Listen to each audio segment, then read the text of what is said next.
istusin üks päev Tallinnas ühes välikohvikus ja möödusid üks velotakso, üks Soome mees pead selle velotakso kinni ja küsis, palju sadamasse. See velotakso juht ütles talle, et teeme 10 euri. Ja Soome mees ütles okei ja selle peale ütles üle õla oma naisele, et jutta, et menen nüüd ja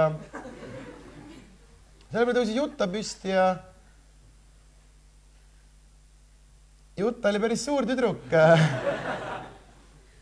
Nagu reaalselt inimesed hoidsid oma veiniklaasist kinni, kui jutta ennast sinna poole kantima hakkas ja just nimelt kantima, mitte kõndima. Ta tead, võtta kui sa külmkappi lased ühelt küljelt teisele.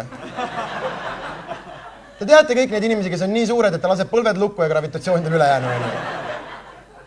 Ja küll jutta hakkas ennast sinna poole kantima ja see velotaksi juht vaatas Soome meest ja ütles, kuule mine perse, teeme 30 eurot.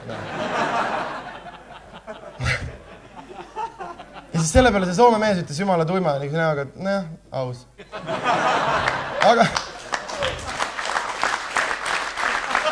Aga ei, nagu nad ütlevad, Soome naised on nii paksud, et isegi Tinderis ei jõua vasakule lükata, aga